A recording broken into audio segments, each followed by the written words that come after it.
Gujarat ATS ने आतंकियों की एक बड़ी साजिश को नाकाम करने का दावा किया है। एटीएस ने राजकोट से 2 युवकों को गिरफ्तार किया है। आरोप है कि आईएसआईएस के इशारे पर ये दोनों लड़के आतंकी साजिश को अंजाम देने वाले थे। इनके निशाने पर गुजरात का चोटीला मंदिर था। बगदादी का प्लान इंडिया, तैयार थी आतंकियों की टोली, टहलने वाला था गुजरात, निशाने पर था चोटीला मंदिर। बगदादी की ब्रिगेड के ये नए सिपहसालार हैं। पहला आतंकी, नाम नईम रमोदिया, पढ़ाई बीसीए, काम दहशतगर्दी, ताल्लुक आईएसआईएस से। दूसरा आतंकी, नाम वसीम रमोदिया, पढ़ाई एमसीए, काम दहशतगर्दी, ताल्लुक आईएसआईएस से। वसीम और नईम दोनों सगे भाई हैं। दोनों के जरिए बगदादी हिंदुस्तान को दहलाने की साजिश रच रहा था। दोनों इस्लामिक स्टेट के हैंडलर से लगातार संपर्क में थे और अगर एटीएस के हाथ नहीं लगते तो केवल 2 दिन में राजकोट के चोटीला मंदिर को दहलाने भी वाले थे। चोटीला मंदिर की बात सही है, लेकिन आगे का इन्वेस्टिगेशन के हित में अभी इससे ज्यादा कोई डिटेल शेयर करना संभव नहीं। इन दोनों भाइयों पर पुलिस की नजर कई दिनों से थी। इनके मोबाइल लगातार सर्विलांस पर थे। एटीएस इनके जरिए कुछ बड़े राज बेपर्दा करना चाहती थी, लेकिन उससे पहले ही इन्होंने एक बड़े धमाके की साजिश रच डाली। इसलिए पुलिस को इन्हें गिरफ्तार करना पड़ा। जब एटीएस को लगा कि ये कुछ किसी घटना को अंजाम देने वाले हैं, तो कल रात उनके घर एक साथ में छापा मार के दोनों को पकड़ा है। वसीम और नईम दोनों राजकोट के इसी घर में रहते थे। पिता आरिफ रमोदिया गुजरात यूनिवर्सिटी से हाल ही में रिटायर हुए हैं और क्रिकेट मैचों में अंपायरिंग करते हैं। आरिफ रमोदिया भी उस वक्त घर पर ही थे जब गुजरात एटीएस शनिवार रात 12 बजे दोनों भाइयों को गिरफ्तार करने के लिए उनके घर पहुंची।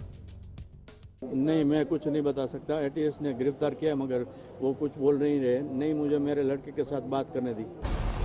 वसीम और नईम दोनों ने कंप्यूटर एप्लीकेशंस की पढ़ाई की है, इसलिए दोनों तकनीक के महारथी हैं। दोनों ही इंटरनेट पर की जाने वाली बातचीत और वीडियो को छिपाने की कला बखूबी जानते हैं। पुलिस के एफआईआर के मुताबिक दोनों आपस में IMO नाम की एप्लीकेशन के जरिए बातचीत किया करते थे।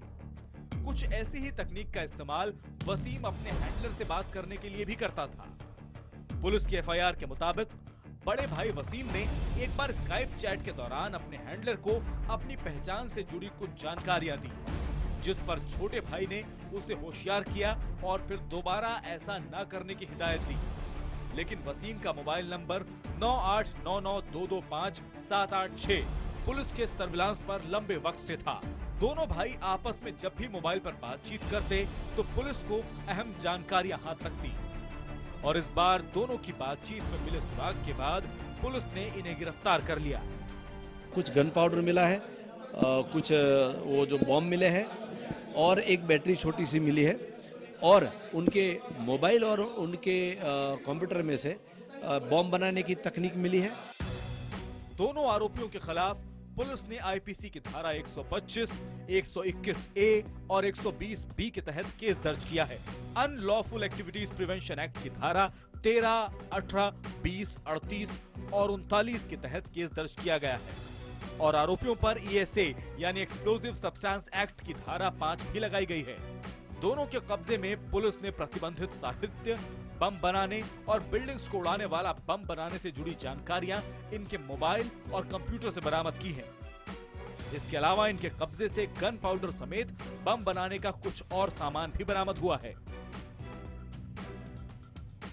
वसीम और नईम के पुलिस के शिकंजे में आने से आतंकियों की बड़ी साजिश नाकाम हो गई है, लेकिन एटीएस के नए खुलासे से एक बार फिर यह साफ हो गया है कि भारत में अपना जाल फैलाने की आईएसआईएस का जो सरगना है अबू बकर अल बगदादी की कोशिशें लगातार जारी हैं।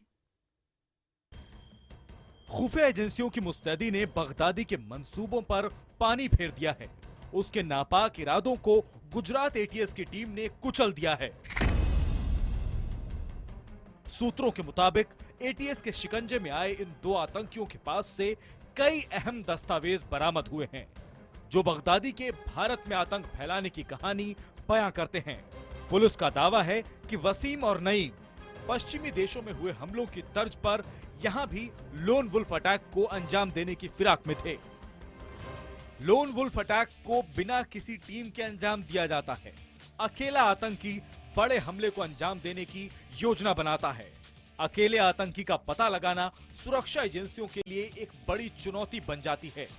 इन हमलों का मकसद ज्यादा से ज्यादा लोगों की जान लेना होता है। ऐसे हमलों के लिए छोटे हथियार, बम, ग्रेनेड या चाकू का इस्तेमाल किया जाता है। ऐसे हमले काफी कम खर्च में अंजाम दिए जाते हैं। विदेश में आईएसआईएस इस तरह के कई हमलों को अंजाम दे चुका है। लिहाजा इन हमलों को रोकना ज्यादा मुश्किल होता है, क्योंकि भीड़ में कोई भी शख्स किसी भी वक्त लोगों पर हमला कर सकता है। खास तौर पर ऐसे मुल्क जहां आईएसआईएस के लिए बड़ा नेटवर्क फैलाना या फिर अपने आतंकियों तक मदद पहुंचाना मुश्किल होता है, वहां वो ऐसे लड़ाकों की तलाश करता है जो अकेले ही किसी हमले को अंजाम दे सकें। पुलिस के मुताबिक ये आतंकी 2 दिन बाद एक बड़े हमले को अंजाम देने वाले थे, लेकिन इससे पहले ही एटीएस ने इन पर शिकंजा कस दिया। पुलिस के मुताबिक ये दोनों संदिग्ध आतंकी पिछले 1.5 साल से सोशल मीडिया पर सक्रिय थे और उनकी संदिग्ध गतिविधियों पर पिछले 1.5 साल से सुरक्षा एजेंसियां नजरें गड़ाए हुए थी। गुजरात एटीएस ने एक आतंकी को भावनगर से गिरफ्तार किया, जबकि दूसरे पर राजकोट में शिकंजा डाला गया। इन दोनों आतंकियों की गिरफ्तारी के बाद आईएसआईएस के सरगना बगदादी के मंसूबों पर पानी फिर गया है। आईएसआईएस का सरगना अबू बकर अल बगदादी भारत में आतंक का जाल फैलाने की कोशिश पहले भी कर चुका है, लेकिन सुरक्षा एजेंसियों की मुस्तैदी ने हर बार उसकी कोशिश नाकाम की है। सूत्रों के मुताबिक बगदादी भारत में अपना जाल फैलाने के लिए ई ब्रिगेड यानी इंटरनेट वाली फौज तैयार कर रहा है। आतंकी ई ब्रिगेड के जरिए फेसबुक पर लोगों से संपर्क करते थे। बात थोड़ी आगे बढ़ने पर स्काइप के जरिए बातचीत होती थी और बाद में व्हाट्सएप चैट पर अहम जानकारियां जुटाने की कोशिश की जाती थी। इतना ही नहीं, यूट्यूब पर वीडियो अपलोड करके युवाओं को आईएसआईएस की ओर आकर्षित करने की कोशिश की जाती थी। लेकिन सुरक्षा एजेंसियां हर बार उसके मंसूबों पर पानी फेर देती हैं। बीते 2 साल में अलग अलग जगहों से आईएसआईएस के कई संदिग्ध पुलिस के शिकंजे में आए। जनवरी 2016 में हैदराबाद से 4 संदिग्धों को गिरफ्तार किया गया। 1 फरवरी 2016 को भोपाल से अजहर इकबाल नाम के शख्स को गिरफ्तार किया गया।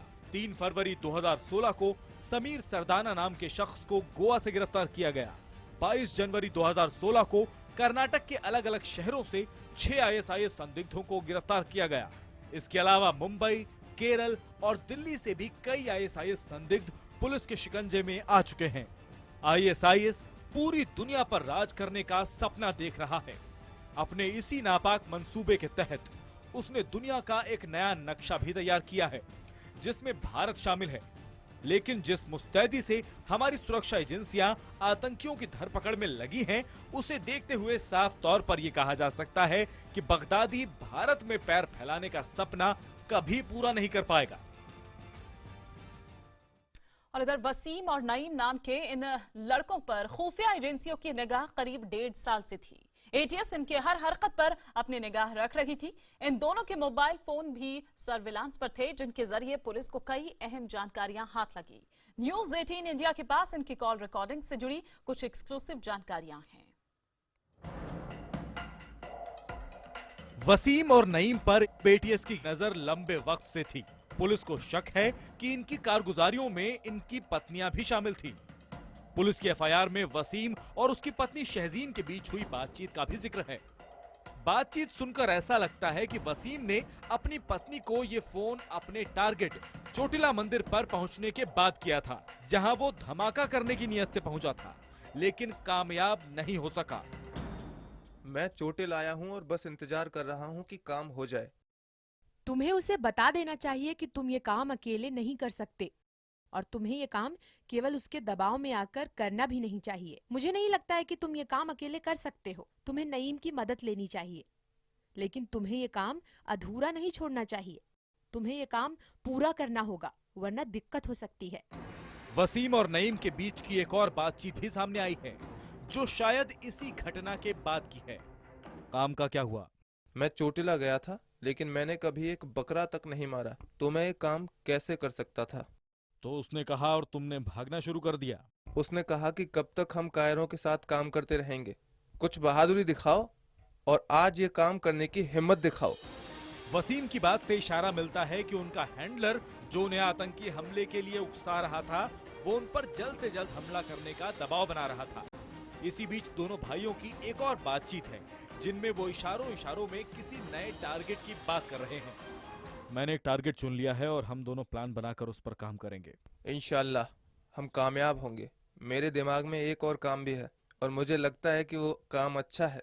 खुदा ने हमें सही रास्ता दिखाया है, जिससे हमारे और हमारे परिवार के लिए नए दरवाजे खुलेंगे। ऐसे ही फोन कॉल्स में से एक फोन कॉल वसीम अपनी मां को भी करता है, जिसमें वो अपनी पहचान छुपाने की एक अजीब सी चाल का जिक्र करता है। हम कार से भी मदीना शरीफ जा सकते हैं, जहां हम अपने पासपोर्ट फेंक देंगे और फिर हमें कोई पहचान नहीं पाएगा। दोनों अब एटीएस की गिरफ्त में हैं, तो मुमकिन है कि बगदादी के प्लान इंडिया और दोनों के हैंडलर से जुड़ी कुछ और जानकारियां सामने आएंगी।